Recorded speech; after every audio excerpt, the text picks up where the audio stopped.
Welcome to the Daily Insider here on Vegas Insider. I am Kevin Rogers, and we welcome you today, Thursday, January 20th, 2022.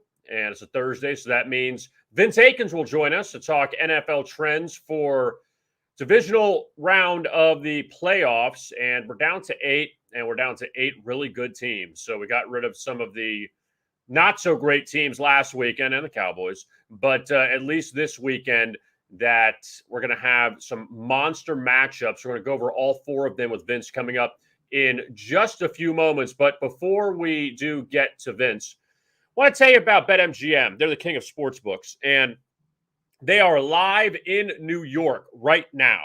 Well, they've been live since Monday, but at least as of now, they are live in New York. And you can check out the exclusive bonus code, VI bonus, in the Empire State for the $1,000 risk-free first bet.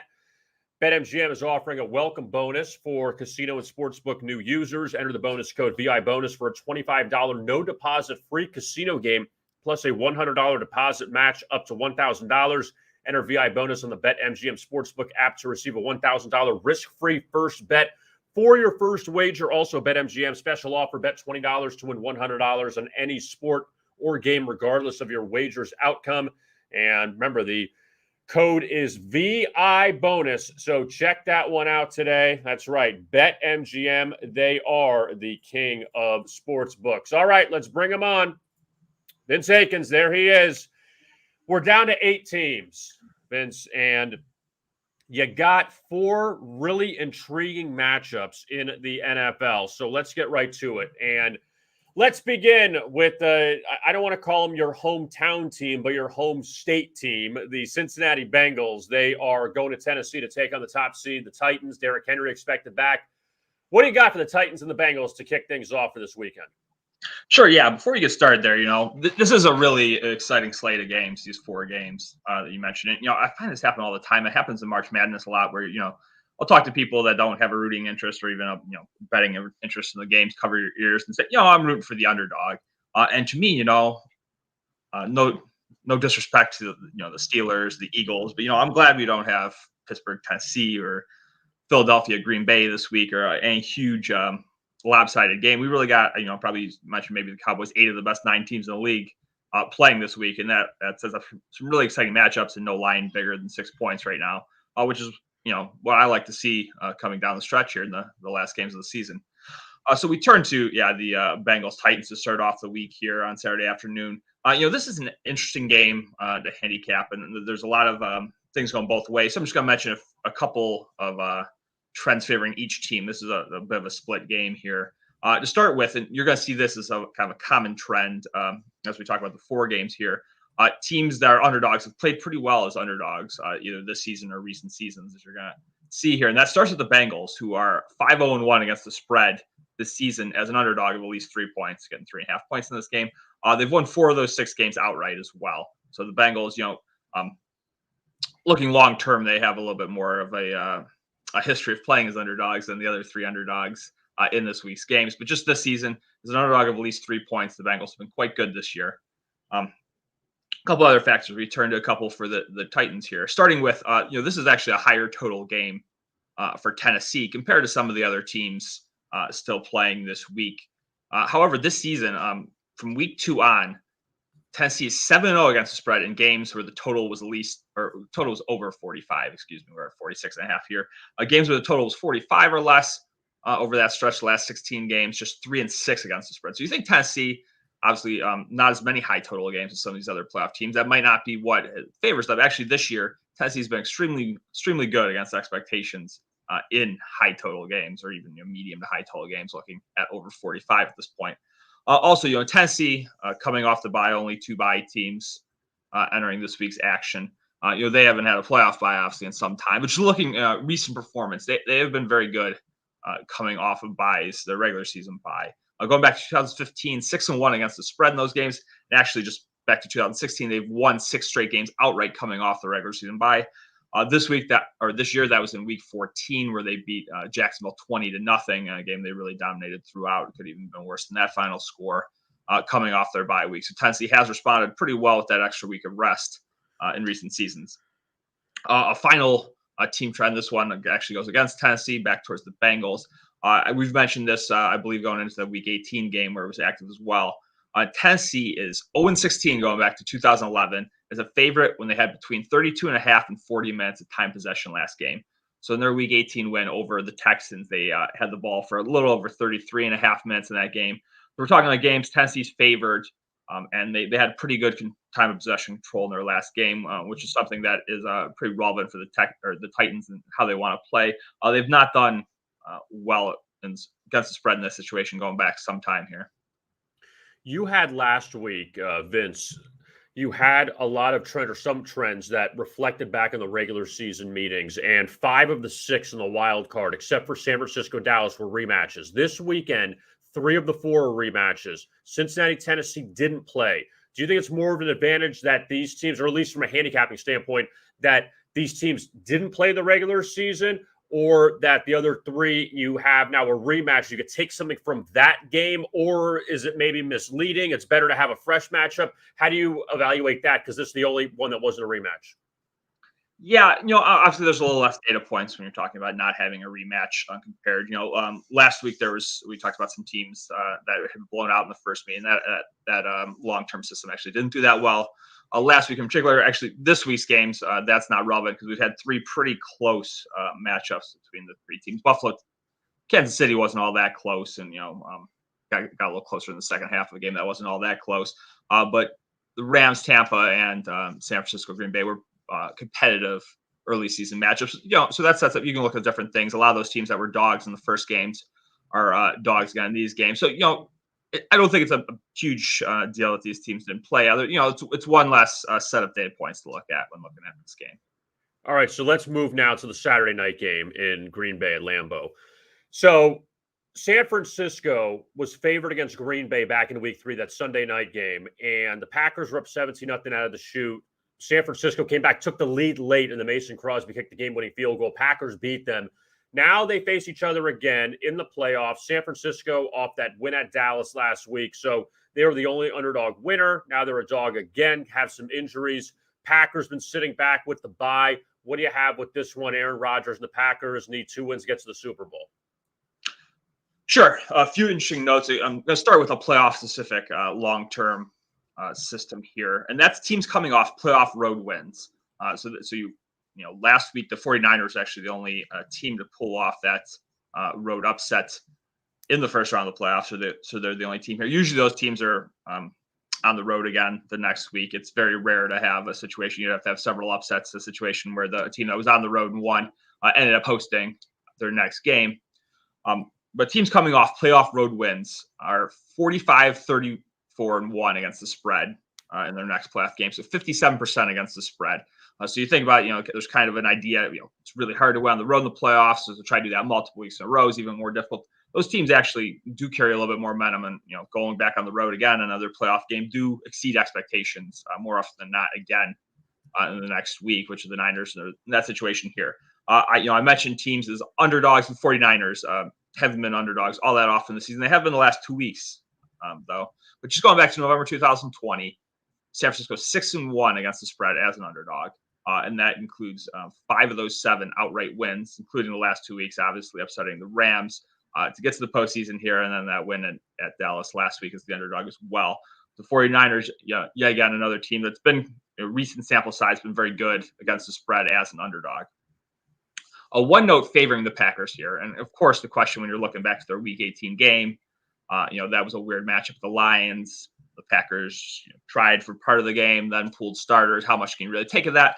But just worth noting here, a recent team trend. This one goes back to November 2017. The Packers, a perfect 10-0 against the spread when they failed to cover by at least 10 points in their last game. So in that Detroit matchup, they ended up as a 3.5-point favorite. And again, that was a line that moved a pretty good amount during the week. So, take this one, I think, with a grain of salt. But just worth noting that after a game where the Packers have really failed to meet expectations, that they've exceeded expectations against the spread every time the last 4+ years now.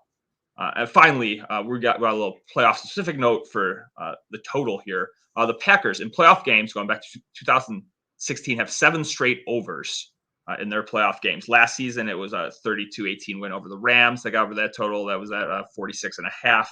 And then a higher total game in the NFC Championship against the Bucs, but they lost 31-26, and that exceeded that total. That ended up right around 53 in that game.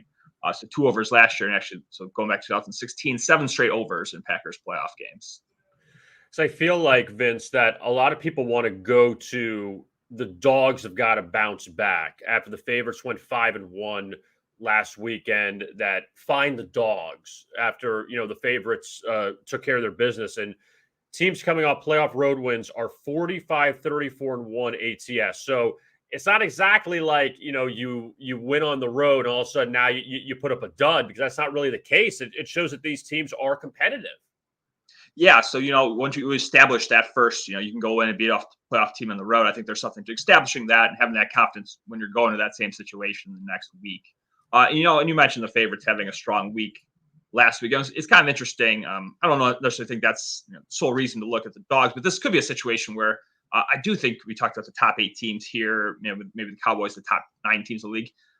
You're looking at, I think, a different caliber of underdog in a lot of these games this week. So that the spreads are closer in several of them, and we had some big wild card round spreads. But we're talking about different caliber of teams this week. So that gives maybe a different perception of the dogs compared to, they let bettors down last week. Yeah, you don't have that 10-point underdog, 9-point underdog. I mean, 5.5 is not crazy with that Niners game. So if the Packers win, can they get a rematch with the Buccaneers? If they win in the NFC Championship, we'll see. But the Rams, that was a pretty impressive showing Monday night against Arizona. Now they got to go east after playing Monday, the rare Monday playoff game against Tom Brady and the Bucs. Revenge spot for Tampa Bay after the Rams took care of them earlier this year at SoFi. So what do you have here? The Bucs laying points against the Rams.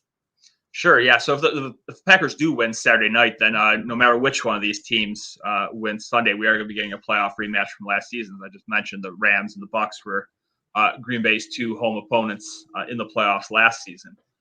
So looking at that game, obviously, we have the Rams as underdogs here, and that is a spot that they have not been in often this season. Actually, only twice this season. They were very small home dogs against Tampa Bay, and that was actually a line that flipped a bit throughout the week. The first time they played them, I think that ended up as a half-point underdog for the Rams, and then they were underdogs at Arizona earlier this season as well. So this is a playoff system I mentioned last week in relation to the 49ers. I'm going to mention again here. Playoff underdogs, they haven't been underdogs more than 3 times on the season so far on the season. Rams obviously qualifying, have only been underdogs twice. Those teams are 41-26 against the spread in these playoff games as underdogs. So something to think about. We mentioned the caliber of team that hasn't been an underdog very often, getting points in the playoffs, have done quite well against the spread. So as I said here, common theme this week. The teams that are underdogs have performed pretty well against underdogs. The Rams are 6-3 against the spread the past 2 seasons as an underdog. Obviously, more games in 2020. Also 6-3 overall in those games. So another team above 500 straight up is playing as an underdog the past couple seasons. Interestingly, also turning towards the total here for these last few nuggets here. The Rams are 7-1 going back to September 2020. So the last 8 games as an underdog over those last 2 seasons. 7-1 over under as well. So the Rams have had success playing as an underdog, and that has been in higher scoring games with 7 of those last 8 as an underdog hitting the over. So a couple more nuggets here, one going each way on the total, starting with the Buccaneers. This one goes back no ways, November 2008. Tampa Bay 17-1 over under as a favorite when they allowed less than 17 points last game. They allowing 15 to the Eagles, and even that was a lot of garbage time just to get to those 15 last week. But this, I mentioned this is a long-term one, but this, just going back to 2019, this one's 9-1 over under as well. So there's a good recent sample size with that trend. 9-1 over under the past 3 years there. As a favorite, allowed less than 17 points last game. However, a big team trend going the other way, and obviously we're looking pretty deep at all these games. This is a nice team trend favoring the Rams under here. They are 0-16-2, so 16 unders and 2 pushes since since October 2018. Past week 3 of the season, facing a team averaging less than 24.5 rushes per game. So, let me break that down real quick. Past week 3 of the season, So we're looking at, when we're looking at a season to date trend, sometimes you want to give a few weeks into the season, let teams really establish some data points as far as their season to date average. Look past week 3 of the season, team averaging less than 24.5 rushes per game. So teams that don't run the ball very often. Obviously, Tampa fits that very well. I know I mentioned last week the league leader by a comfortable amount in pass attempts per game. Tampa Bay only 30th in the league in rushing attempts per game, averaging 23.1 rushes per game. So, this is probably another matchup where you think, okay, with the Rams there, a team that doesn't run the ball very often, you think high scoring game. It's actually gone the other way, where the opponents, they're kind of one dimensional. Tampa Bay not completely one dimensional in their offense, but certainly pass heavy in nature. That has led to unders for the Rams in the way they scheme defensively. You look at the first 2 matchups, the Saturday games, Vince, and the Titans are better than the Bengals. The Packers are better than the Niners. This Rams-Bucks, the Bucks aren't significantly better than the Rams. And I'm not saying the Rams are better, but they're just more even than the first 2 matchups. When you get out of pretty much all the 4, we'll get some about Bills, Chiefs in a second. Rams-Bucks is the biggest coin flip out of the 4 because the first 2, if the 49ers or Bengals win, it's not going to be shocking, but the home teams are better there, where this one, it really could go either way. I don't think there's a big home field advantage with the Buccaneers. Yeah, and you think about it too with just the Rams playing all season, not a big home field advantage for the Rams either. So you think about getting the points in this game and where home field advantage lies, and the way each team. I could definitely see this being the most toss-up game of the weekend. Now, the final game, the AFC Championship rematch from last year. Bills and the Chiefs in Kansas City. And Chiefs beat them twice last year. Buffalo beat them earlier this year at Arrowhead in not a great weather game, Sunday Night Football. And now the Bills get another shot at them to knock off the 2-time defending AFC champions. And look, Mahomes has been great in the playoffs over his career. Did lose in the AFC Championship a few years ago to the Patriots with Brady. But what do you have here? Buffalo looking to take that. I mean, I don't want to say the next step because they were in the AFC Championship last year, but at least finding a way to get over on Kansas City this time around. Yeah, they had that Sunday night matchup earlier this season where the Bills handled business quite easily there. I think personally this is the best matchup of the weekend, and we have a lot of things to cover here. To start with, we're going to go over a few against spread things. I'll start with the simple one, which I mentioned on the Rams as well. Teams that have not been underdogs more than 3 times, having that 41 and 26 against spread success in the playoffs. The Bills are active with that as well. They've been underdogs 3 times this season. All were small lines, facing the Chiefs, facing Tampa Bay, and at New England. Just a couple weeks ago, they were half point, 1 point underdog where that game settled.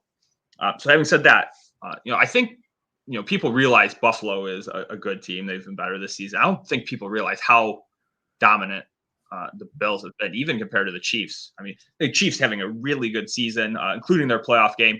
They're plus 137 points on the year. So their overall margin, scoring margin, plus 137 points. That is really strong. One of the best teams left in the playoffs.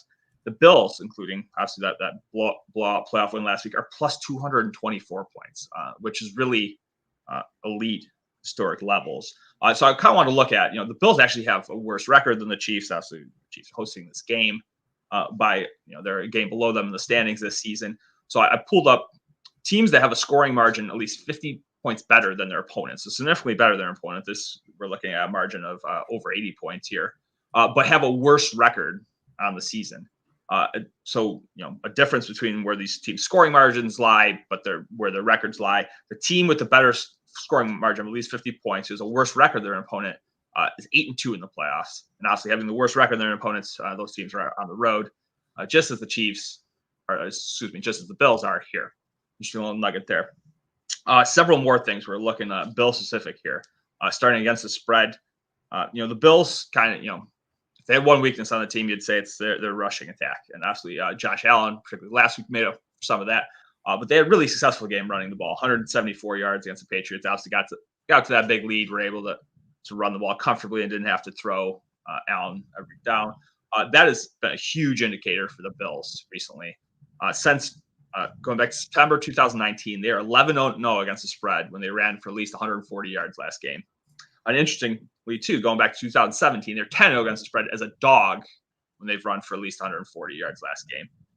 So that successful rushing attack, that has made a big difference for the Bills going forward. And they really established it nicely last week in that blowout win over the Patriots. So now I want to turn to the total in this game. Obviously, the biggest one of the week, 54.5. These are some things I've mentioned on the show before, as the Bills have played big games that we've covered throughout the regular season. To begin with, the Bills 7-0 over under, 7 straight overs since November 2020 as an underdog. And I think maybe the key point, they've averaged 32.9 points per game in those games as an underdog, the last 7 games. So I've talked about their mentality as an underdog, aggressive, let Josh Allen do more with his legs, or more aggressive throwing on early downs in these situations. We tend to see the Bills plays very aggressively as an underdog, leading to 7 straight overs. In similar fashion, talk about high total games with the Bills. So a lot of times there's overlap with these games. Historically, the Bills 12-1 over under in games with a total over 52. So we're 54.5 this week. 12-1 historically, but obviously they haven't played many, going back 20, 30 years, we're in a lot of games with totals over 52. So just this year, that's 3-0 over under, and just the last 2 years, that is 8-1 over under. So 9 of those 13 games have happened just in the last 2 seasons. The Bills in high total games, it's been warranted. They've played aggressively, leading to total overs. A final nugget on the Bills. This one just goes back to December 2019 as well. On the road, coming off the game where they covered by more than a point, they have gone over in all 10 games in that situation. So on the road, coming off a successful performance, they tend to be aggressive. Obviously, last week they covered by 25 plus points against the Patriots. Not even close to that. Another situation where the Bills play aggressively, leading to overs. Yeah, looking at the dogs as far as Buffalo this year, winning at Kansas City, one at New England, that line swung and they were a 1-point dog. And then the Tampa Bay game in which they were down big, came back, forced overtime. Then Brady had that walk-off touchdown pass in overtime on that 3rd down. That Buffalo, like you said, big-time scoring games in those situations. I mean, 33-27 in that Tampa Bay game, 33-21 in the New England game, and Kansas City 38-20. So that one barely went over, 57.5, but they put up the points. Like, there's no disputing that. As an underdog, those are high-scoring games. Yeah, I remember us talking, just that Tampa Bay game, for instance. That was a game, I believe, and they had a slow first half in which I believe they did not have a running back carry in the first half. We talk about the kind of way the Bills play in these games. That was a game where they actually didn't score a lot in the first half, but in a situation where they didn't give the ball to the running back, I'm pretty sure it wasn't until the 3rd quarter sometime a running back had, it was either Josh Allen runs or throws. You think about that kind of aggressiveness, passing early, allowing Josh Allen to run. Obviously, you can look at Josh Allen's yards per carry, and if you take out Neal's, that's almost as successful as a pass. Moving the ball in big chunks. And that you want to see, if you expect a pass-heavy attack from the Bills, I would expect that in this game, even though we talked about their success running the ball last week. That really pushes things towards the over, even with a big total. Well, and the other one, too, looking at that box score, Josh Allen had 12 carries in that game for 109 yards. Pretty impressive. The other running backs had a total of 7 carries. So 7 guys besides Josh Allen, or 7 times besides Josh Allen, they had running plays in that game, which is unbelievable. Yeah, and think about the Chiefs too. I think that their run defense has played pretty well this year. It wouldn't be surprising for Buffalo to start trying to attack them through the air early in this game. And another factor that could lead to a high-scoring matchup. Vince Akins, a lot of great trends for this weekend. We're down to 7 games in the NFL. We have 4 this weekend, 2 in the championships and the Super Bowl. So we're almost at the end of the line here. But Vince Akins, always great work, and we'll see how it turns out this weekend. We'll be down to the Final 4 after Sunday. Vince, thank you so much for the time. You can check out Vince Akins' picks on Vegas Insider, his NFL, his college basketball, his NBA, all of that you can find on Vegas Insider. And also you can find him on Twitter at SB Breakers. Vince, thanks so much. We'll talk to you again next week. Absolutely. Enjoy the games. All right. There is Vince Akins. And yeah, that Bills over trend is very interesting in the going into this one in the underdog role. Seeing all those overs, those high scoring games, they're putting up a ton of points. And you wonder if that's going to happen again. And I mentioned with Vince that the 2 Saturday games, it's clear who the better team is. And again, that's not saying they're going to automatically win, but it's clear that Tennessee and Green Bay, because they're the top seeds, are better than their opponents. Sunday, are the Bucs that much better than the Rams? No, I think they're pretty even, both those teams. I mean, obviously the Bucs have a quarterback advantage with Brady compared to Stafford, because Stafford, you don't know what kind of throws he's going to make. But the Rams have, it feels like, more offensive weapons healthy now than the Bucs do. When you have Cooper Kupp, who's the top receiver in the league, what Odell Beckham has done coming over the last few months from the Browns, the running game with Cam Akers now back, that the Rams have a lot of offensive weapons. Brady can do it with anybody, it feels like. But when you have the guys out that are out, that hurts. And then in the next game, the Bills-Chiefs, Buffalo's proven once they've won at Kansas City. It's going to be hard to do it twice. It's not improbable, but this is kind of like that. I don't know if I want to compare it to Georgia, Alabama necessarily, because Buffalo beat Kansas City earlier this year, but this is their chance now, the Bills, to get over on the Chiefs, slay the champion of the AFC that's run this conference the last few years. This is their opportunity, Buffalo, to finally do it, where now, if you win this, you play either Tennessee, who you lost to on a Monday night, back and forth game, or Cincinnati. So big spot here for Buffalo to try to finally get over the hump, in which coincidentally they were going through December, at least early on, behind the Patriots in the AFC East. Now they look pretty good after beating New England last week. And let's see how they could do it against Kansas City here the second time around. So great work always from Vince Akins joining us. All right, DraftKings.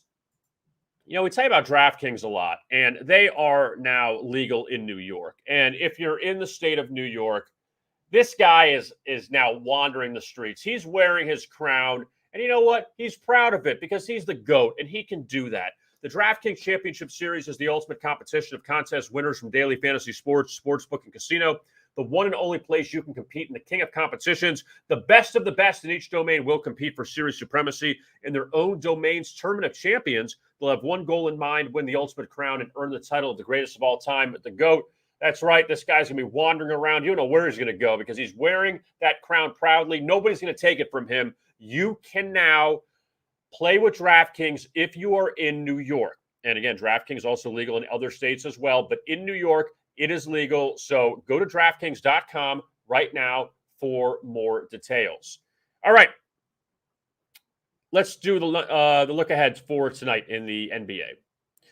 And there's only 3 games. Before we get to the 3 games, I want to quickly review what we saw last night in the old association. And as far as some of the highlights, you had a lot of high-scoring games. The Bucks ended up outlasting the Grizzlies 126-114. Good win for Milwaukee at home to bounce back. They had struggled a little bit, and Memphis was on fire. Memphis put up 40 in the third, still lost that game. They scored 17 in the second, didn't help. Joel Embiid had a huge game for Philadelphia, 123-110 win over the Magic last night. He had 50 points, but I think the most overshadowed story of the night was Mo Bamba of the Magic. Hit 7 3-pointers, had 32 points in that game.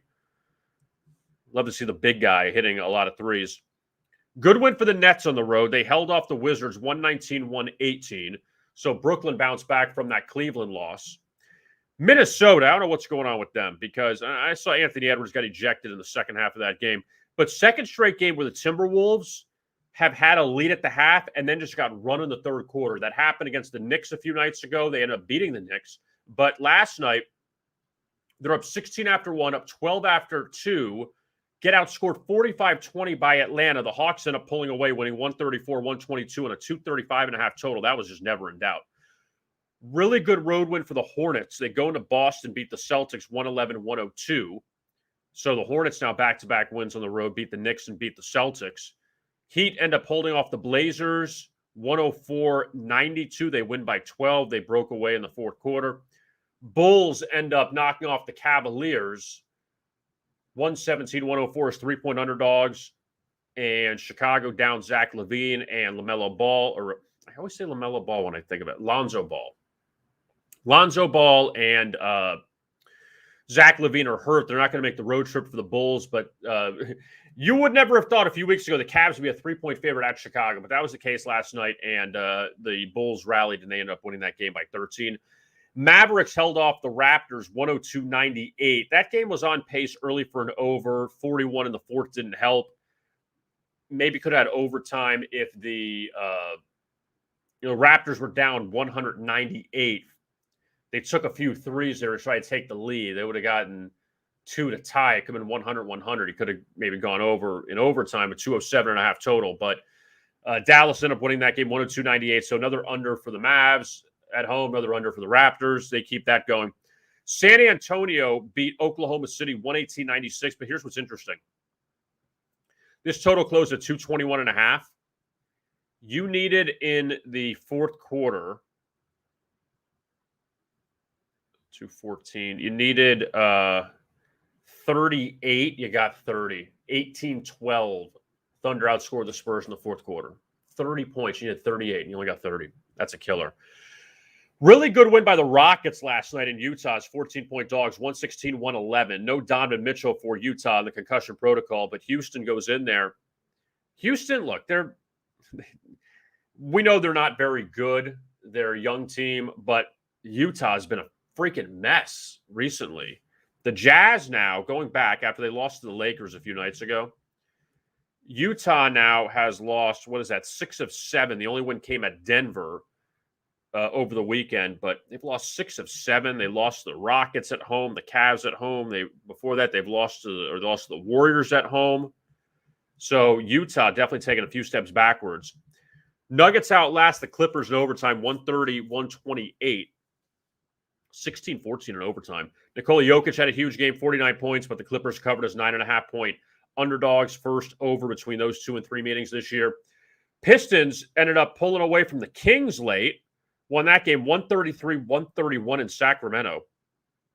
Kings, man, laying 7.5, and they were up by 5 at the half. That was just a back-and-forth game, but a good win for Detroit on the second of a back-to-back after losing at Golden State.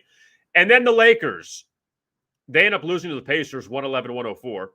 So Indiana snaps their losing streak. Lakers, just typical Lakers.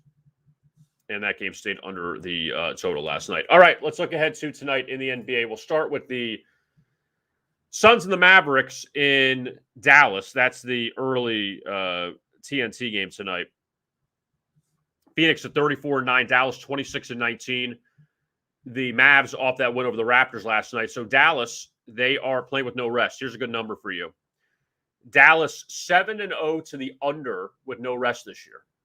So after they play second leg of a back-to-back, low-scoring games. But also, Dallas top under team in the league at home.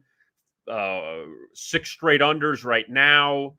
They're riding that streak. Phoenix, 121-107 win over San Antonio a few nights ago. This is the last game of a 5-game road trip for the Suns.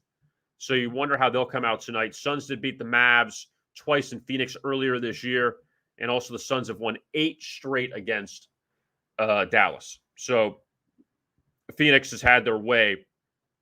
Last year in the 2 games in Dallas, Phoenix closed as a short dog. Tonight they're favored. And I believe, let me just double check on this. It was either Chris Paul or Devin Booker. One of them was out for those games. That's why Phoenix was favored. Or Phoenix was a dog, rather. It was the first game of that back-to-back. Devin Booker didn't play, then he played in the second game, and the Suns ended up winning both of them. So the Suns have owned the Mavs recently. Dallas, they are an underdog at home.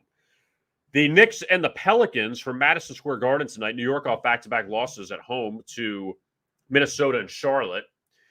And they had their opportunities against the Timberwolves on Tuesday, but ended up losing by 2. The Pelicans were up early, double digits on the Celtics on Monday. They ended up losing by 12, 104-92. So final game of a 3-game road trip for the Pelicans. They've lost 5 in a row on the road. Their last 4 came to the Celtics, Nets, Raptors, and Bucks. So New Orleans had some issues against the Eastern Conference teams on the road. They've gone under in 5 of the past 6 overall. Knicks did beat the Pelicans in New Orleans earlier this season. They were 8-point favorites in that one. Pelicans ended up covering. But the Knicks now a shorter favorite, Devontae Graham. He's questionable with an ankle. So we'll see if he plays tonight. Speaking of ankle injuries, Domantas Sabonis, he looks like he's not going to play tonight for the Pacers. He got hurt last night in the Lakers win. Now Indiana goes to San Francisco to take on the Warriors. And the Pacers snapping a 4-game losing streak in the win last night over the Lakers. Now they go to Golden State. Warriors, been a bit up and down recently. They are 2-5. Actually, let me double check that. 3-5, their last 8 games. So not great. A lot of those losses came on the road, but they held off Detroit 102-86. I say held them off. They were up like 30 in that game. And they held them off, covered as 15.5-point favorites on Tuesday. Warriors did beat the Pacers earlier this year in Indiana, 102-100. And that game, Pacers up 8 at the half. Steph Curry had 26 in that one. Sabonis had 30, so he hasn't played tonight. That's a problem for the Pacers. But Indiana continues its West Coast swing. They go to Phoenix on Saturday.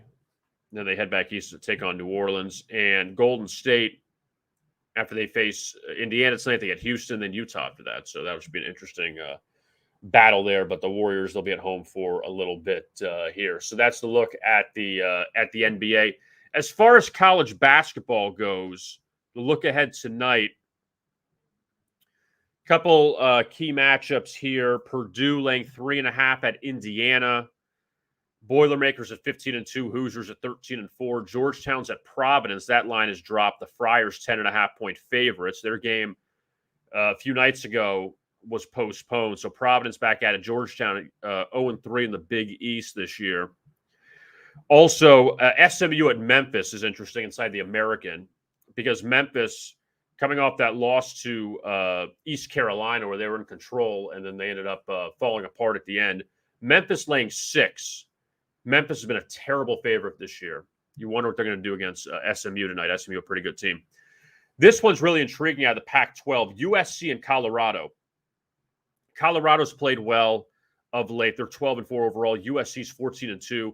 USC has lost 2 of their past 3. Trojans laying 2. Colorado beat USC 3 times last year. So now you wonder how the Trojans are going to attack this game against the Buffaloes. That game in Boulder. Also, you got a ton of college basketball tonight. You got Horizon, Ohio Valley, Summit, WCC, Sun Belt, the SoCon, the Colonial. I mean, everyone is playing. These Thursday cards are I mean, they feel overwhelming at times. Tulsa's at Cincinnati. Bearcats laying 8 there in the American. Connecticut laying 7.5 at Butler inside the Big East.